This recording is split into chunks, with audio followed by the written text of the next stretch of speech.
We're here right now, so hopefully y'all catch us on the main stage so we can see the final look of it. Unfortunately, out. Yeah. We're going to do a full-out consultation. I'm going to kind of lead you through how I would act with my guest inside the salon during this process. Then we're going to go through and select a haircut technique that's going to be very minimal. We're preserving length today and removing weight, which a lot of times we kind of equate back to layers in our mind. However, we don't want to necessarily layer the hair too much either because we don't want to see it get too big up in here. So by maintaining length here and down here and still removing weight is going to be our goal today. OC Network Productions was started over a year and a half ago with one idea in mind: sharing. Now, one of the challenges we found here in the industry today is that while there's an abundance of education available to us in the industry, a lot of this information that's being handed down to us is coming from corporatized America. What we mean by this is the brands that drive the industry today. Some of the top brands off the top of our minds are companies like John Paul Mitchell Systems, Toni & Guy, Wella, Sebastian, Matrix, right? All these companies offer education to you right in your salon. They bring their educators to you when you work in a salon a lot of times. The challenge, though, is that maybe you are not interested in learning about Paul Mitchell products. Maybe you're not interested in learning about Toni & Guy products, or Matrix, or Kleur, etc. Maybe you already have a feeling and an experience of working with liquid tools that you like. So what tends to happen inside of these classroom environments, for years I worked for John Paul Mitchell Systems and traveled around the state of California doing, up to 15 in-salon classes a month, just going to all these different salons and meeting all these different hairdressers. But the challenge I would run into is talking about one focused line, I would lose half the room. Because these salons weren't all Paul Mitchell focused salons. Some of them were salons like most of them today that have a little bit of this and a little bit of this on the shelf. So my challenge as an educator and somebody who likes to share with my audience is that if you don't agree with the product line that I'm represented by, then unfortunately you're not going to want to listen to me. So what would happen there was there was a dilution of the information. We get 45 minutes, an hour and a half at times of product knowledge, how to use the newest curling cream, how to use the next hairspray. We have 15 of them, but here's one more can we're going to teach you how to use, right? And what would happen there is that the technical information is being lost. The craftsmanship behind how we work behind the chair was getting lost in translation of how do we apply this product at the right place, at the right time, etc. It was really not being about the craft, but it was becoming more about liquid-driven sales. And inside of that, there was a huge opportunity for OC Network Productions to introduce itself. We are a non-denominational hair artistry education team. What that means is we're all independent stylists. We work in our own salons around Los Angeles. We work with our own product lines, our own tools. We all have different beliefs and trainings and disciplines, but we all come together collectively for educational classes, for trade shows, and we share what we do with our hands instead of what we use with our hands inside of our educational classroom settings. She does not want to lose her length. She is one of those. Because I don't want to lose my length, so we're just going to clean up her ends, and we're going to have some fun with the layering. We're going to do some fun, short, rock star layers just to get those big, full, sexy curls. Basically, in the center of the crown, it's going to be the shortest section of the hair, and then I'm just going to take like a pie-shaped sections all the way around the head where this is the shortest point and everything's going to be over-directed back to it. We're going to do something very salon friendly. You can do this fully on as an ombre, but we don't want to take her all completely to a full ombre where every tip of it is touching it. So what we're going to do is we're going to balayage her, and we're going to make it look very, very organic. And we're going to show you some placements, kind of give you a little bit of a taste of what we teach in our classes. And yeah, we're going to go from there. We're just going to get a nice, beautiful, golden kind of tone. Nothing like platinum, nothing, something to kind of match your skin tone, complement her eye colors, and just kind of make everything pop. So that's what we're going to be getting into. Balayage, ombre, very popular services inside the salon today. I think that color is moving into a much more diffused, organic state, not necessarily because of trends and fashion, but mostly because of the economy and money. It's interesting. When you see the economy in a good place, what you find is that highlights get closer to the scalp, hair becomes blonder, right? Their hairstyles become more dramatic because they're investing in more tools and more products because they have more expendable income. now that the country is in a recession, okay, we're getting out of it, but it's a slow building train. We're finding hair color has been living a lot further down the hair shaft, almost to the mid shaft to the ends. And it is working for fashion, it does look great, but let's be honest, this would not have happened 15 years ago. Remember those guests, for anybody in here who's been in the industry for a while, even 10 years ago, if that highlight was not on that scalp, it was not done right, and they were coming back in and sitting in the chair. Could you kind of put a little depth into it and not make it look so shallow, because blonding, you can really make it look very, very shallow if you do not know what toners, the right toners that you are using. So knowing toners and knowing the color wheel and undertones and everything like that is going to help you prosper a lot into the salon. Excellent. My girl. That's it. That's it. Gary, would you like to introduce the lovely you have working with you today? Absolutely. So today we have been blessed with all the way from Las Vegas, Jennifer Marino. She's going to be here just to help assist me. So everybody's going to Jennifer from Las Vegas joining us. So we have an array of artists. We all come from different places, but at the end of the day, we come together collectively to lead and to share and to inspire. I'm going to start working through the presentation and the art of the consultation. Now, a lot of classes that I like to lead have that title starting off, the art of, simply because what we do as professionals really is an artistry. There really is an artistry to it. Yes, we have systems that line up the path on how we're going to get to where we're going, but when we start taking personalization into our communication, it is an artistry. So inside of the consultation, we've discovered that this is the most important part of the service. Our guests remember the first 5 minutes and the last 5 minutes the most of any service experience that we give them. So knowing that, we have to think about the power and the process behind the consultation. And I'd like to give you some tips and pointers of how I like to work through a consultation in the salon. Upon greeting your guest, of course, we know the routines of shaking hands and smiling and eye contact. And during this time frame, we're sizing up our guest. We're observing everything from top to bottom, from their shoes, their handbags, their clothes. How are they proportioned? How tall are they? We're looking at their style. Are they outgoing? Are they more reserved? All of these things are happening in a flash of 3 to 5 seconds when we first meet our new guest in the salon. Now, once they are brought into the salon and they're sitting in our chair, the communication begins. And in any relationship we have in this lifetime, communication defines the success of that relationship. Would we all agree? Think about your partners and loved ones. If we can't talk, we know what happens. So communication with the guest is just as important. Now, as we're working through a consultation, I always like to first start off my communication with my guests asking them the simple question of, what are some of your limitations today with our haircut? With limitations, I mean, what do you not want to see happen with your haircut? I don't want to see too much length. You don't want to see too much length taken off. Okay. But we do want to see layers. Haha, right? The oxymoron that we deal with as hairstylists is this. I don't want to see a lot of length taken off, but I want to see movement and texture and softness from layers. But I don't want my layers too short, but I want to get the volume and the lift and the movement from them. We hear this a lot inside the salon. This is why cutting on the dry hair fabric is actually going to be more beneficial for us to achieving that result than working with wet hair. So now that I've asked my guests about my limitations, the next part of my job as a professional hairstylist is to ask them, what are you experiencing at home that's challenging with your hair? It's a bit frizzy after air drying. Okay, a bit frizzy. So I kind of want to keep it damp and controlled afterwards. Okay. So maybe if we take a little weight off of it, it won't be so fibers. Okay, that's a good thought process. Now, understanding that her challenges are coming from frizz, what is the first thing that our eyes can probably tell us that are causing a little bit of the cuticle to be a little bit more excited than normal? Lighter, bleach, chemical.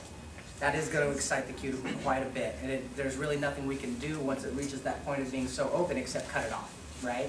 But that's not what we're looking to do today. Is to remove a bit of frizz from her hair. Guess what conversation this opens up next? Very good. What type of products are we working with at home? Matrix. Color protection, and then palmate leave-in conditioner. Palmate leave-in. So she's using a matrix heat protector and a leave-in conditioner. Now, I see a great opportunity right now to introduce her to something else that I think might help her. This is going to be any kind of product with a silicone base. Whatever you're using, whatever kind of serum line you like to use, doesn't matter because silicone does the same thing in every single product line. It puts a coating over the hair shaft, it constricts itself, and it smooths out the cuticle. Okay? So inside of that conversation now, we're going to hold for a moment, and I'm going to jump back to Joey and say, Joey. So what we've done so far is basically this little crown section. We took off a good amount because she was pretty much one length. So I used this as my guide and brought every high section over directing back to it. You can see it's a nice blended look. You can stand up and show them the back. She still has all of her length there, just what we cleaned up, and she likes a deep V, so we're going to kind of clean that up and bring it a little sharper. But you can see all the nice movement in there just by going through. Not really slide cutting, I'm not dragging the scissors, I'm just kind of barely making that top little section off as I go through the hair, and it just makes it nice light, so when she goes through with the flat iron and she can get really like severe flips, she can get really big curls, and it's just nice soft movement in there. You know, and that's actually going to make the curl last longer too, right? Because there's just enough texture, there's no weight, it's going to help it stay longer, and she's got such a beautiful natural curl too, that she's going to get that nice full roundness and not have that triangular weight. It's almost like a bell. And now I'm going to do something a little fun in her fringe area. She likes to wear them to the side, a little angled. So what I like to do is almost part it kind of severe. And I'm going to go a little bit against the way she does it. I'm going to bring everything over this way and cut it on an angle, going this way, and then just work all the way across the bangs, bring everything to that length.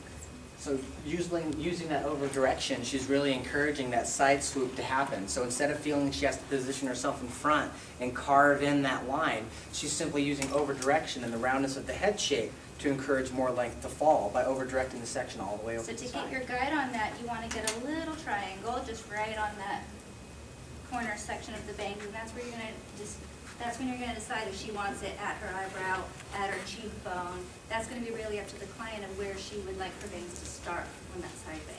So where would you like your shortest piece of your bangs to start? Not that. The corner of the eye.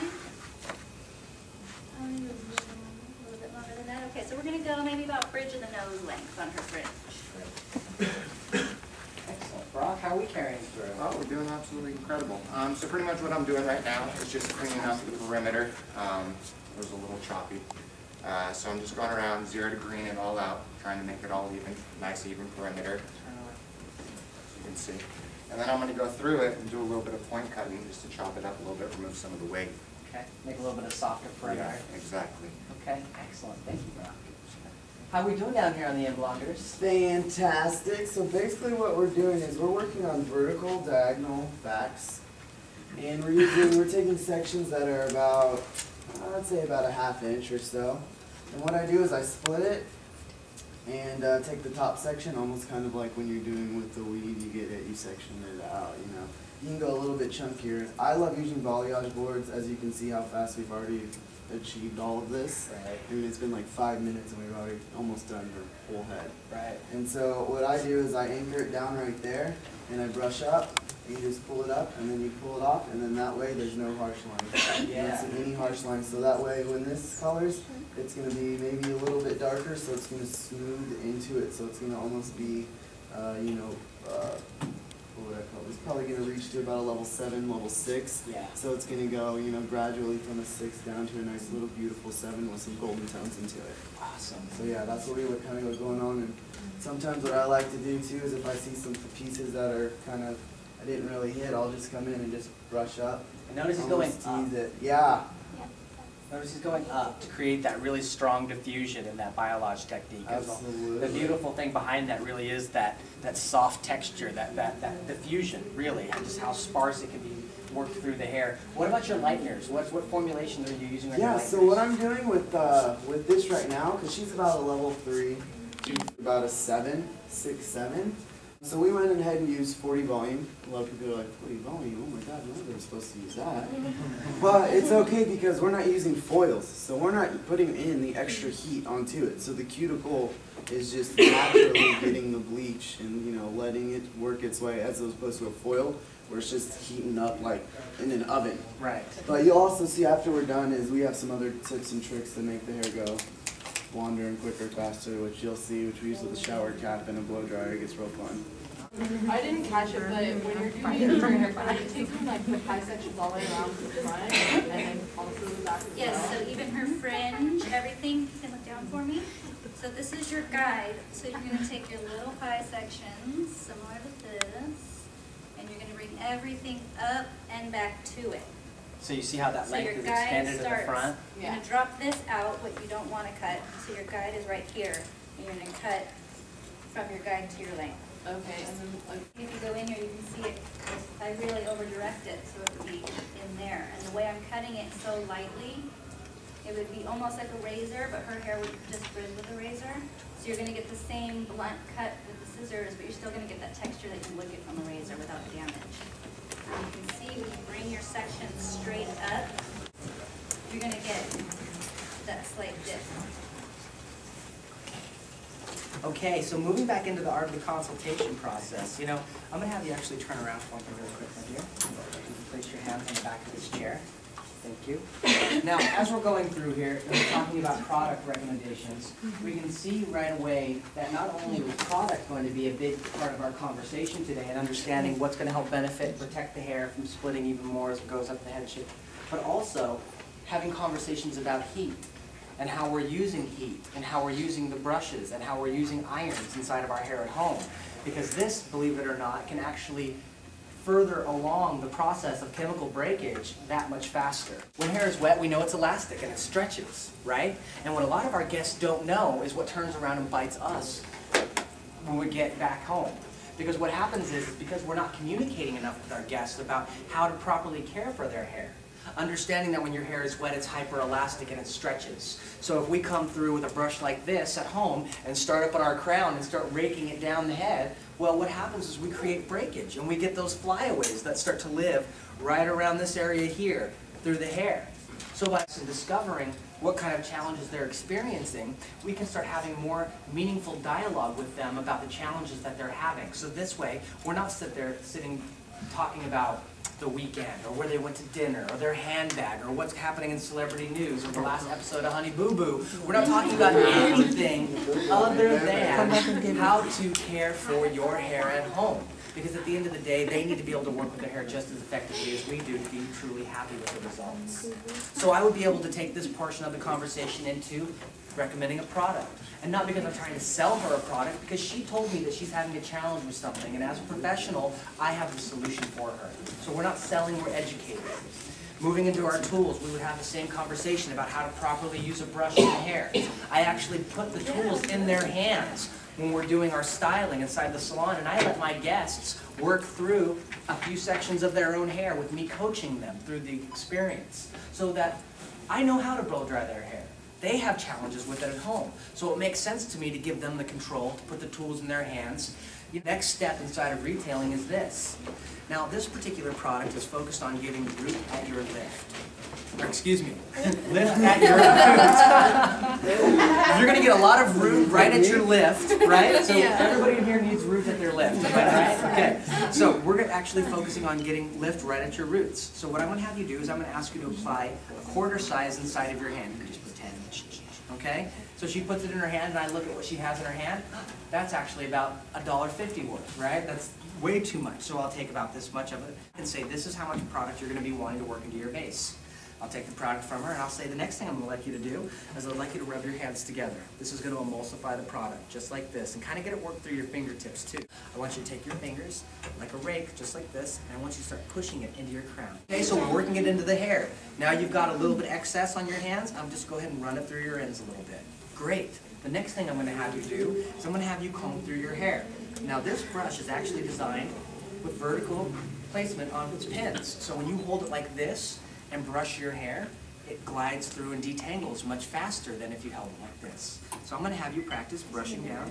You're going to feel a little bit more tension in the brush. Okay, now do it straight up and down.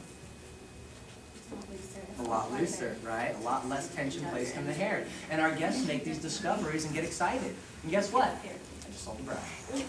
Bada bing, bada bing. Right? So before I get into my hair cutting setup, which is the next part of this, I'm going to let the team run through their work that they're continuing to work on behind me. Joey? So what I did is just to kind of finish up around the other side is I just followed my guide that I created over here, and I just came and I just skimmed that top layer so I don't get too deep, otherwise she's going to lose all this length right here. And all the long-haired girls, this right here at the mastoid process, that's where they feel their little security blanket is. So when you cut this little section off right here, that's when the long-haired girls are like, oh my god, my hair's too short. But it can still be down to here in the back. It's this right here. So when you go too deep in this section, this is where she wants her length. So you just want to skim that top section. And you can see there's lots of texture in there, so even when she curls, she's going to get some nice shape in there and some nice fullness. And nothing's going to be big here. It's going to have roundness to it. Awesome, Joey. So pretty much what I did is I already cut the perimeter. Now, what I was taught in the beginning was it's like taking slices of an orange. Right. So you take slices of an orange, you elevate it to a 90-degree angle, and you cut. And you always follow your guide. It's a traveling guide. So that's exactly what I'm doing. I'm just positioning my body right in front where it is, pulling it out, slicing the orange, cutting it, and cutting my guide. Excellent. Traveling guides are important in creating fluidity inside of your haircut technique. Trying to give her that round shape and fix up the little pieces. And then what I'm going to do is go in and point cut and remove a little bit of the weight and add some texture. Excellent, bro. Rock and roll. Thank you. How we doing over here, guys? Good. I just wanted to show y'all some of the little technique that I like when I like to use around the face. I would love everybody to stand up for me really quick and come a little closer and watch his feather work. Find them, they're like 30 or 40 bucks. So I like using plexiglass. I can see through them. I can see exactly where the last placement was. So this is one of my favorite things to do when I get to the front. I like to twist the hair because what it's going to do is it's going to give it really, really organic look and make your hair look really soft. So what we're doing is we're anchoring the bottom down right there, still twisted, and then feather up just a tad bit and pull it off. And as you can see, as we break this down, there's some in there that didn't get touched and there's some that did get touched. So it's going to be almost like a nice soft wood grainy feel right in front of the face. And that's for people who don't want the heavy, heavy blonde into the front of their face. You know, sometimes that blonde just kills you, just overkill. Blonde like direct. Headlights right yeah, here. you know, and so, you know, it's another fun one. I'm also, another really fun one that I like to do. Slap it right on my board. Anchor that down, and you can get the same kind of effect. Brush up, kind of diffuse it, pull it off, and as you can see, it's almost, and if she does curl her hair, it's going to work on a curling pattern. Just like I said, as we break this down, there's some hair that didn't get it, there's some hair that did. And also, too, the reason why I don't use foils or cotton or anything like that to protect, some of you are like, why is he putting bleach on non-bleached hair? Because what I'm doing is I'm focusing all this color onto one spot, while this dry color is getting kind of hit, which is going to lighten it in essence, in an unorganized fashion. It's organic and very, very natural while it's touching each other. So everything gets kind of diffused, so it doesn't look like, you know, you just have a block here, then it's dark, a block here, then it's dark. So everything kind of just meshes right into each other. And as you can see, we're almost done with her head. Of course, I had another set of hands that's just as quick, but you can do this application in 30, 40 minutes and charge $200 for it. That's amazing. Get a blow dry with it too, $250. They get another haircut, $300 for what, maybe in 2 hours of your time? I mean, I don't know about you, but I'll take that any day. You know? So it's also cool because we don't have to use the foils. You know, foils are a pain in my butt. You know, time-consuming. They are. They're time. Fall, Yeah, you know, and you're always checking them. This way, I can actually see. You know, oh, okay, it's lifting that. Okay, well, if it's lifting a little too much, I get a paper towel and I'll wipe it off. Okay, I'm good to go. I'm fine with that. Does the lightener dry faster? Yeah, it does, and that's why we like to bump it up the volume a little bit. But also, after we're done, I put a shower cap on the head to retain the heat, and then we get you have a dryer in here. we have a blow dryer, and then what I do is I stick the blow dryer into the cap, and it speeds up the process so much quicker. So you're not sitting and waiting around. If you're using some lines, take like 60 minutes, like an hour, and I'm like, oh my god, why is it taking so long? You know, so it's a good way to like almost cut your time in half. And you're getting the moist heat, so the moisture of the product, so you're getting the moist heat that will dry it Absolutely. out. Awesome. Awesome. Joey, you're doing some really beautiful curls over here. I'm just trying to get a very light kind of ribbon effect, like when you're wrapping presents and you take the scissors on the ribbon and you flip it. I mean, the more you flip it, the more curl you're going to get. Is that why you're doing it to the front? What I do as kind of a quick, so I don't have to deal with clipping and sectioning, when long hair like this, it will stay. So I'll go down, kind of that crown, that mohawk, and just everything up, and then I'll bring this everything over, and it just kind of helps speed up the process for those quick jobs, especially with the holidays coming up. And with this, it's when you're coming in this direction, you just want to give it a one turn. And like the more you turn it, you can wrap the hair on the flat iron and get a stronger curl. So you're going to get a nice soft drop curl, and you're not on the curling iron, so you're not holding it on the curling iron for 30 seconds, so you're not getting as much heat. It's just quick and easy and shiny. OCNetworkProductions.com. Share with as many people as we can, and we know that price tags are sometimes a challenge for us to get that education that we want. Now I'm going to be using a technique that is a Japanese haircutting technique called stroking. Now in stroking with haircutting, yes, stroking, it's all in the wrists. It really is all in the wrists. What you're going to notice about this technique is that a lot of it requires speed, and it requires, right, a soft wrist. I know, it's terrible, isn't it? So with this technique, what we're really working to do is we're working to remove weight out of the section that we're taking internally without coming out. Yeah. Whoa. Right? So we removed all of that weight out of the hair. Watch this. We're still getting more coming out of here, but when you look to the side, it's nice and smooth and diffused, and then we can start getting this lift happening on the inside. And that's with not having to do any back combing or anything other than just exciting the cuticle texture just a little bit, slightly opening and closing my shears, and taking the length off the section of hair. And this is really how we get that, I get that soft movement without sacrificing a lot of length.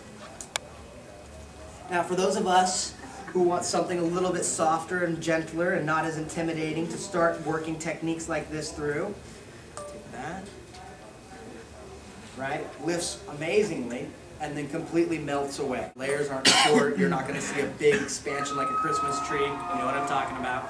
Really quick. Yes. With these type of cuts, you're not going to have a direct checkpoint to go double check yourself, so really a quick little cheating trick. You shake the hair out, you can see how the layers come out together. So you can kind of see everything's balanced, everything. It's not going to match perfect every strand, because if you don't grabbing the same exact piece, because this piece over here might be the same as this one over here, you have different lengths. So if you just kind of shake it out, and you're going to notice everything shakes out level. You kind of see the balance in it. Kind of cross-check yourself on one of these haircuts that don't have the structure. You really don't have too much structure and foundation happening. You know, I'm coming from a precision-based background. I was recently, my last corporate hurrah was instructing inside of the Valsa Academy in Santa Monica. So I do have a strong belief inside of precision work. However, I feel that one thing that kind of separated me out from everybody else in the school was having a little bit of a different experience with some other companies that are actually really into texture. And so I found this happy medium in between precision work and what I like to refer to as deconstruction. Breaking down shapes, creating softness, depth inside of our work. Seemed very interesting to me, partnered up with these strong geometries. Now as I continue to work through the perimeter of the head shape, I'm really letting that length line drop out and just working on bringing the weight out of this internally. And then I'm going to come through and create a little bit of strength inside of a fringe up in the front. Now for a lot of my guests that want to keep their hair as long as possible and don't want the steps of the Christmas tree layered haircut, this can really be a way, just kind of like what Joey's working actually. You know, the same kind of internal diffusion, just approached in a different way. Joey had a very controlled, a very systematic working through, and this is a little bit more dramatic and a little bit more showy, but you know what? It's not about the show. It's about the result. When you mastermind, then experiment with that. That's right. Really like to have our back and forth is that we work very similarly, and Joey, I find, is very salon adaptable. And what she does in her day-to-day, because she works behind the chair full-time, she's working with her guests every day, she'll take these showy techniques that sometimes are just a little bit too much for the salon life and apply them and get the same results, but within a controlled salon setting. It's almost like going from the runway to the Macy's building. You know what I mean? It's really exciting to see the similarities in it, and the information is almost the same. So how's everything going, guys? What's going on back here? Brock, that looks beautiful, man. Thank you so much. I'm just going around doing a little bit of fine-tuning. How's it feeling? Framing the face. How's Frankie? How's it feel, Frankie? Feels like. Oh, there we go. We're pretty good. Anybody wants to like come up and play? Please, you guys, come on up to the stage. You know, have we're a at our section in it, if booth. anybody We've got wants to some see, we can show really, you up really, close. really interesting tools at our booth, too. If anybody's ever played with a crimping iron, this is the newest modern iron life that we have over at the Ergo booth. It creates the most interesting texture I've ever seen of a crimping iron. No more lasagna plates, right? This is a really tight, coiled, textured result. And the tools are actually available for you to just come up and play with them and handle them and feel them right there at the booth. We encourage it. Now, for her fringe today, what I'm really looking for is where the fringe needs to live. We always have a hard time deciding how much hair to incorporate in a fringe, and the interesting thing about this is the head shape actually will tell you where to go if you listen to it. And what that means is where the head rounds, where this frontal bone, where the head starts to dip down, it'll tell you where this weight needs to really be sitting. Now, because her head rounds right in this area here, we don't want to pull a fringe all the way back over here to the base of her crown. It's just going to add way too much weight and fullness in the front of her face, which we want to soften, not necessarily build too much of a visor effect. The round of her head is right here and not back in here. We don't need to build more weight. I can keep my fringe line closer to the front hairline at the temple bone, the frontal bone, in between the temple bone where it starts to round. So I'm going to take a little bit of my section here, right at the round, and just like Joey did, I'm going to over-direct it all the way over to the outside. My finger angle is going to arch over, cutting from long into my shortest portion. I'm going to point cut it very softly to create a nice diffused edge.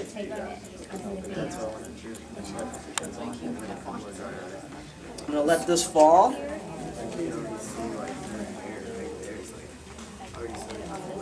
So let's go through and just refine that one more time. I really like.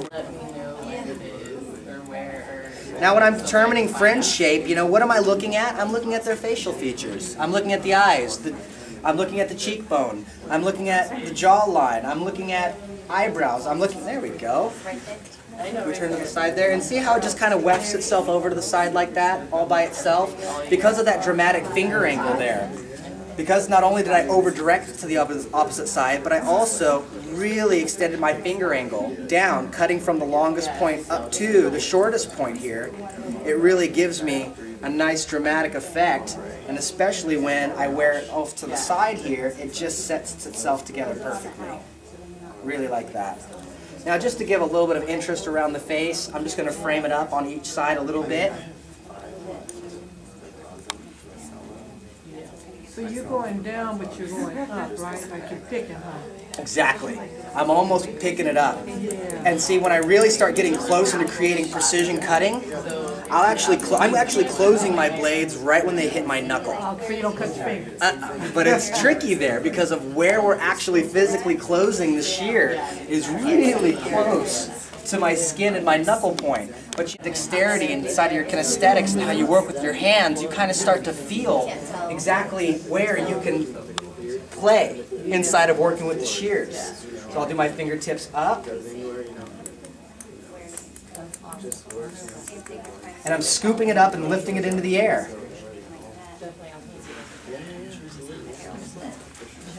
Balance out my framing a little bit, just visually with a little slicing. Continue to slice this in the front just to give me a little bit more taper as I move down to the length line. Okay, we've got our side fringe, we've got a little bit of tapering, we've got a lot of body placed into the hair now without having to do anything. I'm going to have you stand up for me, my dear. And we're going to have you turn around again from the back. Okay, so we bring all this down. We can see a nice smooth surface, right? We bring this up. We can see the hair moves, it has mobility, it has separation and softness, all from that diffusion cutting technique. And my last move would always be to come in, everything straight down.